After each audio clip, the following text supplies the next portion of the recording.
Hi, today I will cook an easy and delicious dessert. It's semolina with milk. You will need 100 grams semolina, 1 liter milk, 100 grams sugar, vanilla sugar and extract, and cinnamon.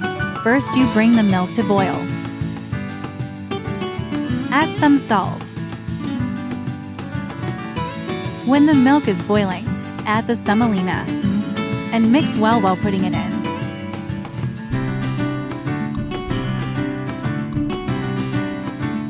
Add the sugar. I used powder sugar.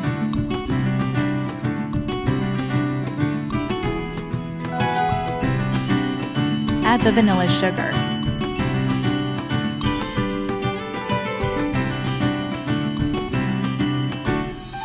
And the vanilla extract. Boil for 10 minutes. And it's ready. You can serve it with cinnamon. Or put them in cupcake trays and let them cool. Add some sprinkles on top and you have a quick and healthy dessert for your kids. Thank you for watching.